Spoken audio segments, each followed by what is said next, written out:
that's sort of something that we probably didn't understand. Well, where does the designer stop and where does the builder start? And I think that's that little bit of grey area in between, that definitely if the builder and the designer are in the same room, well, those sort of challenges are solved. And we used an interior designer a little bit late in the process, but it actually brought up a couple of little challenges. Not challenges, it was just a couple. She just picked up a couple of things like, maybe that room should be bigger. Certainly in our mudroom area, we redesigned that, and a little bit around the study. But she did say, "Wow, these are high level. I don't normally see design drawings at this level." And then, the builder saying, "Oh, there should be more detail in this."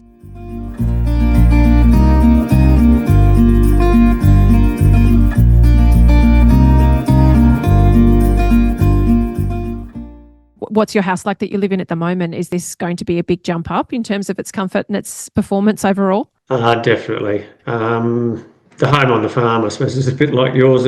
It's it's an old Jarrah-framed home with no insulation. It's got plaster on the walls and it had asbestos linings on the outside. We renovated in 2020, I think it was, 2022 it might have been. And we clad the outside. We insulated the ceiling. So there's still no insulation in the walls, but the double wall cladding has helped. I just remember, we've got verandas around the north side. We reused a lot of the Jarrah that was in the shed that used to be a part of our house. And then I just remember when the iron went on the veranda and all the light disappeared out of the house, I just thought, well, just missed that light. But it's good in summer because it gives us some shading. But yeah, definitely, I think we'll have I know the fire's cranking in the evenings, and so look forward to have a nice sort of home that's comfortable to live in, that doesn't need a lot of that heating and cooling. We've sort of designed it with cross ventilation and that sort of thing. So, in the summer, if it's a bit warm, you just crack a window or whatever. Yeah, I think it's going to be a big step up for you. It'll be absolutely amazing to see how much more comfortable it is for you. You mentioned that you've had a dry period since you started construction, obviously. So construction has moved ahead. Can you talk through how construction has been for you in terms of how regularly you've visited site, the kinds of conversations that you've been having with the builder, and if there's been any surprises along the way in terms of how that's been rolling out? No major surprises, but a few challenges, I suppose you would say. The aim was to get the site works and the pad down before Christmas, but that sort of didn't happen. We might have got site work started, but the builder didn't want to leave exposed sort of sand pad. We had, I'm trying to think of the gradient. It's about a 1 to 10 gradient, something like that. So there's quite a lot of fill that went in. So we didn't do a cut and fill. We just sort of mostly did fill. So that was, a week's worth of trucking in and leveling and that sort of thing. So basically mid-January they started on that, and then the progression was, went really smoothly, and we were very pleased with the standard and the finish that they were doing. They got a local contractor with a big loader in, and he just scalped all the surface and pushed some banks down the hill, and it's just, the guys just did a fantastic job, and everything ran along very well. I think the relationship with the builder and the trades that his own trades and then the trades that he employs has been very positive. So yeah, everything progressed well along those lines, and communication with the builder, it's very much let's deal with what's in front of us. And one thing that my wife and I would have liked to have done, and we thought was going to happen, was actually sit down and go through the project. These are the steps, and I think there might be some issues here, or we sort of didn't get that opportunity. So it's probably had a couple of challenges that then suddenly you're dealing with that.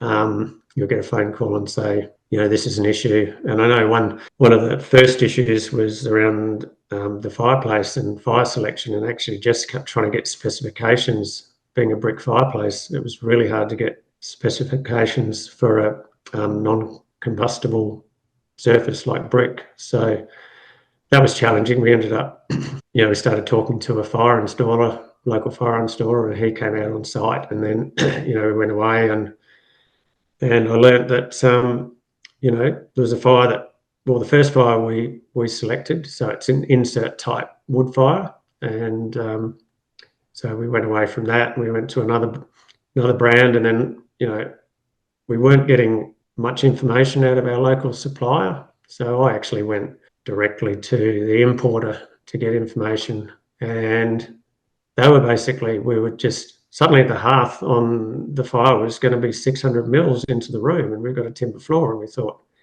wow, this is actually going to be impactful on the looks. And then so we had some conversations on site and how's this all going to go, and we've got to, builders obviously got to tell the brickie how this is all going to come together and how you're going to manage it all. And then he left, and then he flicked me another supplier and he said, how about you try this mob? So then we rang them and we found out, well, they actually do all their own testing of their fires in an enclosed area. So then the specifications gave us a lot more options as to how it was actually installed. So the builder was getting a bit frustrated and sort of, I think he spent a couple of days trying to get information, and so yeah, that was a bit of a challenge, but we ended up getting that all sorted. But it does take some phone calls and eventually finding people that can give you the answers, and yeah, it's but that was a bit of a challenge.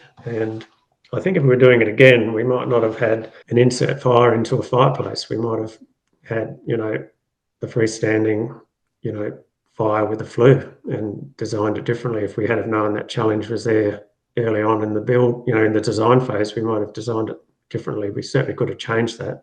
Is that because this is how the builder works? Like instead of you sort of, like you said, you wish you kind of had the opportunity to sit down with them and go through and identify the things because obviously the conversation that you had before about the designer and their level of involvement, is there a lot that's happened because it's not been necessarily documented or figured out by the designer in terms of the actual specification of the product? So then the builder looks at it and then it comes back to you saying, well, hey, we've got these problems. And then you start doing your research and nutting it out. Like, do you think that there would have been a different way that you would have liked to have seen those relationships work in terms of how it sort of could have flowed a bit more simply for you? Yeah, certainly from the builder's point of view, he's saying, well, did the designer even talk to you about this? And we said, well, no, he just sort of designed it, and he actually had downpipes inside the fireplace, and obviously that would have to be inside a double brick cavity, otherwise it's you've got all that heat inside there. So there's different practical design issues that we came up against, and then obviously that specifying, there was no conversations, and I'm not sure. And that's sort of something that we probably didn't understand. Well, where does the designer stop and where does the builder start? And I think that's that little bit of grey area in between that definitely if the builder and the designer are in the same room, well, those sort of challenges are solved. And we used an interior designer a little bit late in the process, but it actually brought up a couple of little challenges. Not challenges, it was just she just picked up a couple of things like, maybe that room should be bigger. Certainly in our mudroom area, we redesigned that, and a little bit around the study. But she did say, well, these are high level, I don't normally see design drawings at this level. And then, the builder's saying, oh, there should be more detail in this. And maybe some of that's too also, our design did evolve a bit, and so there was that 12 months where we sort of had the base design. So there was come back to the designer after a pause of, a few months. And so then it's picking it back up. And then, yeah, we flipped a couple of things right at the end. And I know there's a couple of things on the drawings. There was a couple of, when it went, he uses a drafty to finalise the drawings. And there's certainly some measurements where we changed our ensuite and things that weren't on the drawings.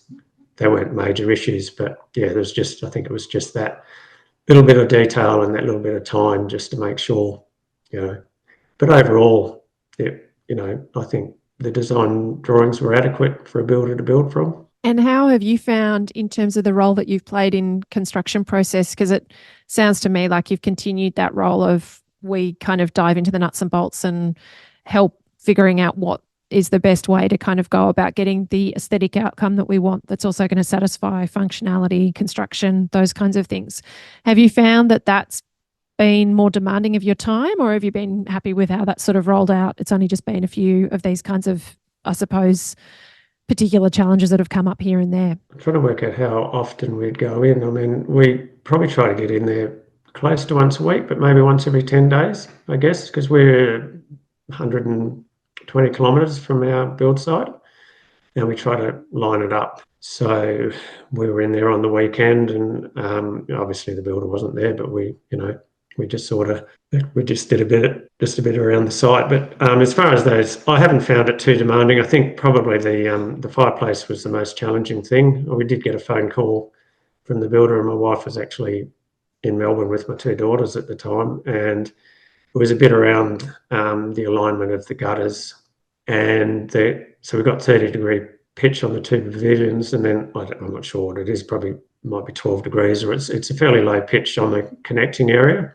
And then we've got a feature brick wall just on the entrance, so that we've got about a metre where the gutter. Then of course, double brick is wider than a stud frame wall, so that's an area that I think initially the builders were going to run the gutter around the brick, and then I think they decided to bring the gutters out in line with the brick wall. So that meant then a decision of, do we have some eaves rather than being right flush to the wall? And that meant the different pitch on the connecting area meant the eaves were probably 600 mil, and then we had just very small eaves on the rest to just get it all aligned. And it's probably something we didn't take it to the designer because I think he would have disagreed with it. But I think we're quite happy.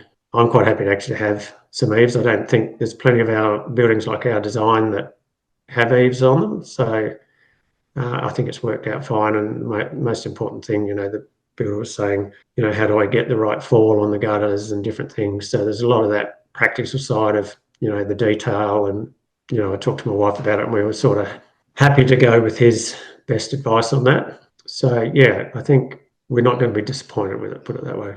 How have you found the roles between you and your partner have changed from what you first anticipated? Because you said at the beginning you weren't engaged, and then you started obviously diving in down the rabbit hole. You found Undercover Architect, you joined Home Method. You're the one that's inside Home Method that, that I know is part of the community and asking questions on a regular basis and sharing your progress as well. How have you found that your roles have played out in the project? And has that been unexpected for you, or how's that sort of generally worked? I certainly tried to get my wife engaged in Undercover Architect. I got her to listen to I think it was podcast 200, which I thought was a fantastic insight into yourself and why you do it. And she's listened to a few. So, I always tell her what's happening. And I think we had the design review. I mean, she's watched that, and certainly there's certainly been an engagement, but it's really I've really enjoyed the structure and the design and the how it all comes together as a build. And there's been pushback from the builder because the cabinet maker's really busy at the moment, but it's like we haven't finalised the kitchen design and the cabinetry and obviously, yeah. So there are areas that she's really engaged in. She knows, the styles that she wants, the finishes we want. I want to have a timber island bench top. I've got some timber there, and she says, "Oh no, it's not." But it won't be durable. And well, I say, well, it depends on the finishes and how you do it. And it's so there'll be a few little challenges like that, but it's all doable. And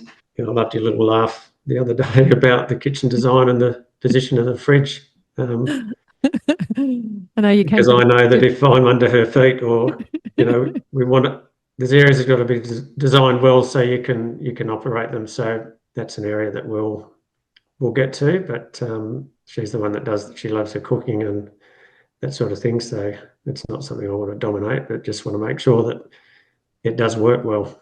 Yeah, you came to the group with conversations about the questions about the layout and the fridge location, and trying to whether that was worth having out from the kitchen at 90 degrees to it, or whether it brought it in alignment with the back joinery. So it was it was funny to sort of give you that feedback, but then say I'd just leave it where it was designed in the first place because it works best there. So it's one of those tricky things, isn't it? But that's the thing. it's very clear in all of my dealings with you. It's been very clear that you are really thinking through with a lot of intention, not just mentally rehearsing what this home's going to be like to live in, how you're going to share it with your family, what it's going to be like when it's just the two of you there on your own, how it's going to work for you. But you've also been super intentional about the level of research and understanding that you've sought to achieve for the materials and the detailing and the construction methodology. So it's always a joy to have you pop into the community and share where you're up to and then share your questions, because I know that they come from a place of you really wanting to create the best possible outcome for the budget and the site and the home that that you've been envisaging all this time. Yeah, look, it's been fun. I must say, your previous two, I'm trying to think, the lady south of Adelaide, those two podcasts were absolutely Oh, Claire. fantastic. Yeah, Claire, that's right. I did actually. I was in Adelaide just prior to. I would have loved to have gone down and had a look at the home. She did. I did reach out. She did say, yeah, no problems. But yeah, I just think what she's done is just amazing to end up with the result and achieve the goals, and her, selection of builder and the way they work together. It just sounds fantastic. Yeah, I think it's really exciting. She's now working with her builder more closely and assisting him in his other projects. And I think it's what I love seeing about Home Method is that ripple effect that you upskilling yourselves in this way starts to have. I mean, you will have had an impact on your builder in terms of how they'll have made decisions about and the things that you will have uncovered and the research to impact how your project gets built will have a ripple effect on the way that they do other people's projects in the future. And the same for Claire, obviously working more closely with her builder now and opening her Home for Sustainable House Day to demonstrate to people what it's like. And, I got lots of messages from people saying that it was just so lovely to be in a home that showed what was possible, and it didn't, and that you could achieve, it didn't. I think people have to think that sustainability has to look a certain way and a healthy home has to look a certain way, but it comes in so many different packages because it's so driven by what your own priorities are that it's really great when people start disrupting those conventional status quo ideals that we have about it. So yeah, it's great that you enjoyed the episode, and I'm sure that if you reached out to Claire being in the community and you're in Adelaide again, I'm sure she'd be happy to give you a look around. So now, I'm very conscious of your time because I know you're a very busy man. I just wanted to see with the construction process, where are you at now? Like where are you at progress wise for what's been done on site? So the roof is on, the gutters are on. So yeah, it'll be wall cladding next. So the builder's having the end of this week. He's having 10 days off, I think. So yeah, I think there'll be just a little pause, and then they'll be back into it. There's one interesting thing we've done is we're actually going to put a concrete tank in, water tank in, because we've had some interesting conversations. One of the first things the builder said to us, you'll need to have good filtration, and he also said, and we said, well, we're going to have rainwater tanks, and he did say, well, the water's acid, so you'll need to, have I'm trying to think what you call it, but anyway, it'll Like a moderate. whole of house filter before it comes back into your taps? Is that what you? Yeah, Yep.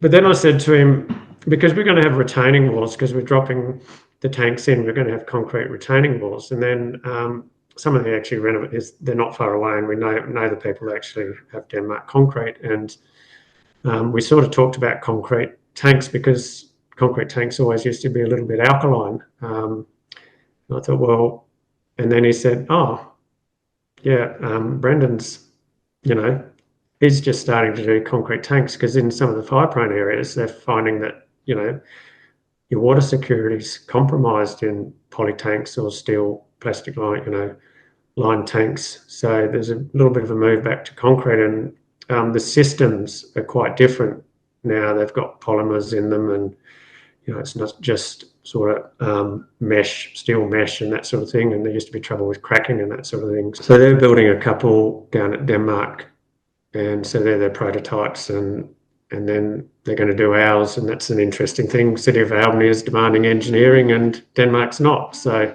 that's an interesting space. But the concrete tank will also double as retaining walls, so we sort of get a double win. So That's a great and strategy. also, yeah. So that's an area that I think conversation developed, and I think we'll get a good outcome with that. So How big are the tanks going to be? it's the old 12,000 gallons, which is, I think, 43,000 litres, or no, it must be more than that.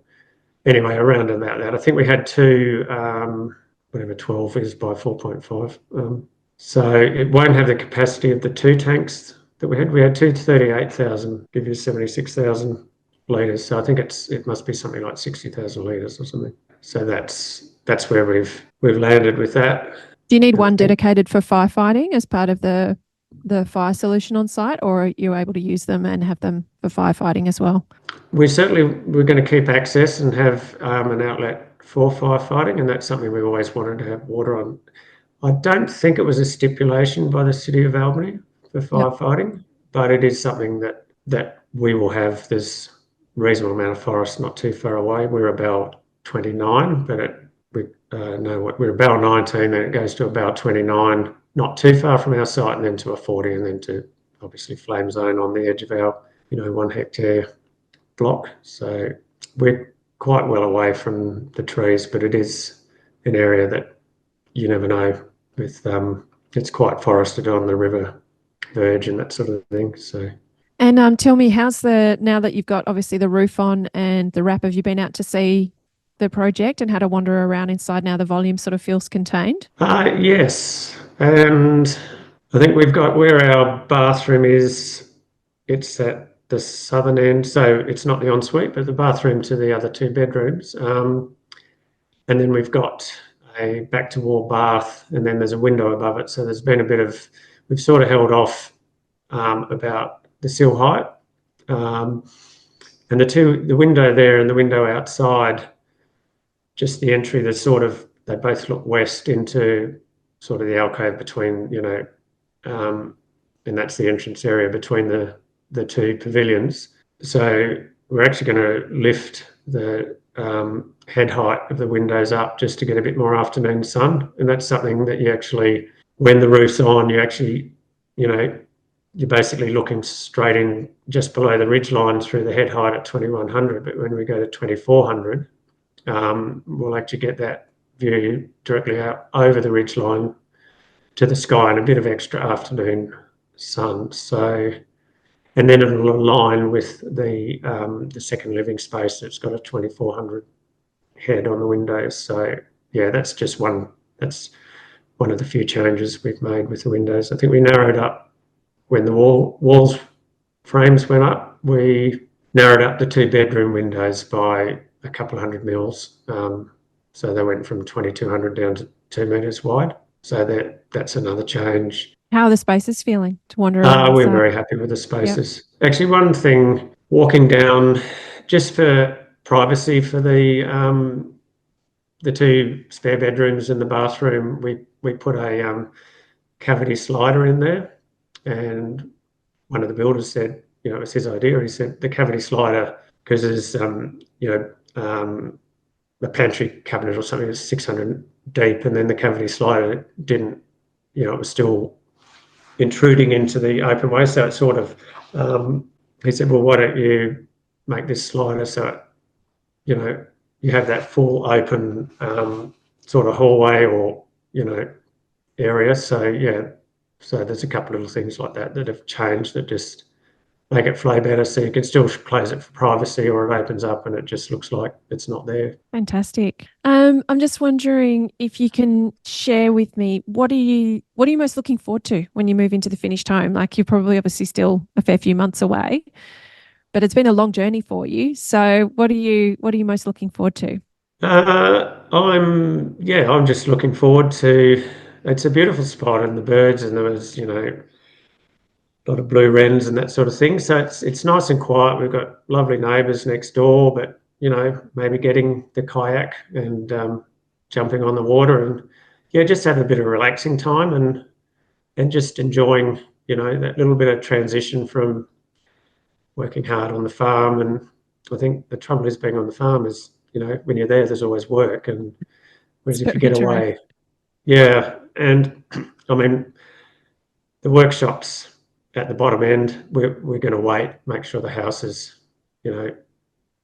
through the process, and then we've got a pad sitting there with a bit of plumbing at the moment. We'll get the pad down at some point, and then I'm looking forward to getting the workshop up and going and getting some of my woodworking timber in there, and just enjoying, a bit of that sort of thing, a couple of hobbies, and so I'm looking forward to that. Fantastic. And did you have anything else to share before we wrap up about the construction process or anything that to date with where you're at in your project?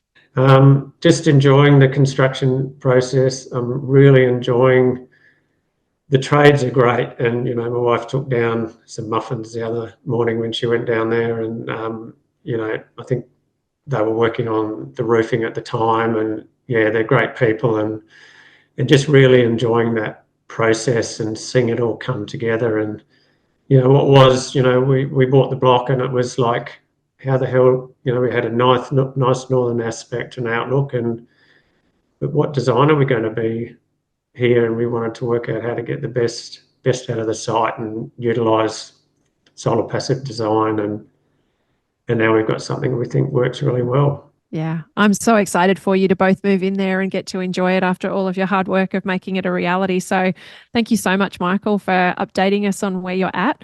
And I can't wait to see what's ahead and have another chat to you when you've moved in, and you can let us know what it's like to actually live in as a home. Yeah, thanks, Amelia. I really appreciate the conversation, and I really enjoyed being engaged in Undercover Architect. I think it's just a fantastic resource. Thank you.